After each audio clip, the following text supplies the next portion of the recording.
Assalamualaikum warahmatullahi wabarakatuh. My name is Maf'ul Latifah. My student number is 63.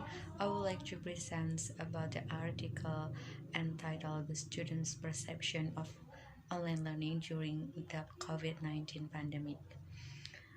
But before I start this presentation, I would like to show you the topic of this presentation. So, for the first is introduction. The second is theoretical review.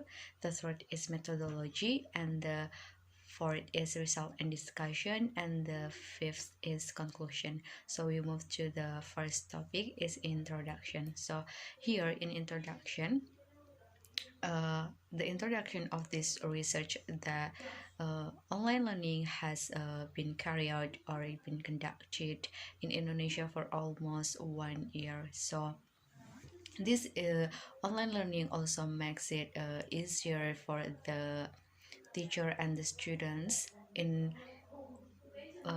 to replace the face-to-face meeting to virtual meeting.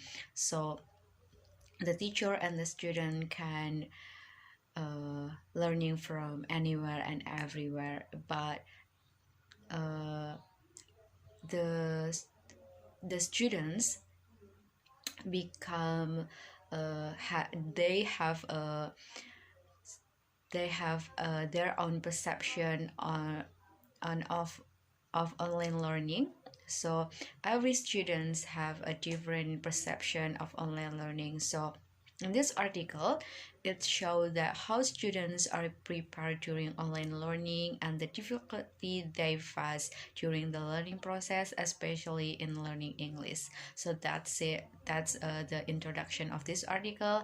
And then for the next topic is a theoretical review, and here is there are two theoretical review. The first is about student perception, and then the second is online learning. So in student perception, that every individual has a different perception of something, like I said before.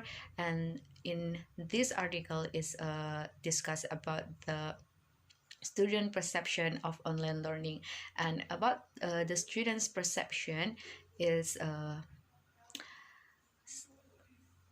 its opinion from Chi and Peik in 2002 has stated that the perception of stimuli that can influence by an individual's mental effectiveness, past experience, knowledge, motivation, and social interaction. While from Chen in 2003 has stated that students' perception in the learning process is very important to evaluate the effectiveness of teaching. So teachers need to know about student perception on the online learning, so the learning process can be improved by knowing the student's perception.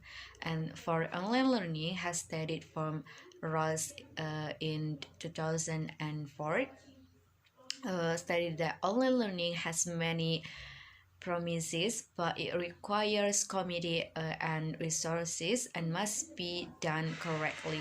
Doing it correctly means that online learning material must be properly designed with learners and learning in focus, and that adequate support must be provided. So that's it.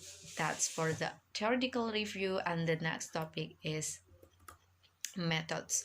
So this for the research design, this paper is a past practice article. So therefore the article or the researcher using interview, qualitative data, and literature review for the research design.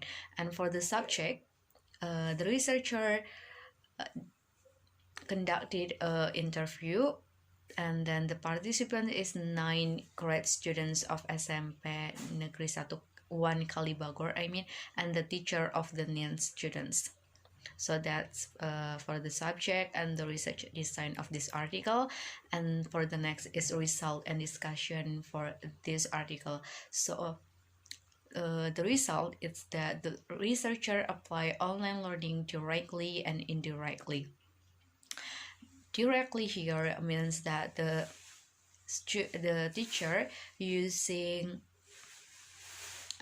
Zoom or virtual meeting like Zoom or Google Meet, but the teacher is using mostly using Zooms. It's The teacher explain the material uh, in same time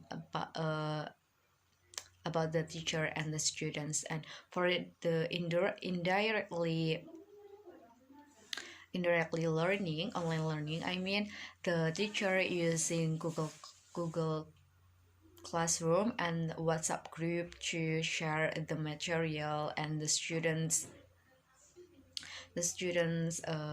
can download the material and then read, and they learn about it. And then the second result is they were looking from other resources for the material. So in this learning process, if the students do not understand the material of from the teacher, the students they individually looking for other resources to more understanding. And then the next is the difficulties faced by the teacher and student are related to signal constraints. So signal constraint is the main problem in the learning process. So if the students have a poor connection while the meeting virtual is conducted, so they become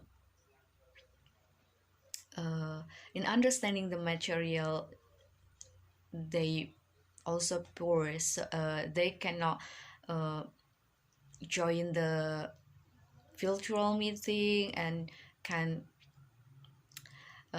listen what the teacher said or the teacher explanation, so they do not understand the materials, and the teacher do not explain all the material.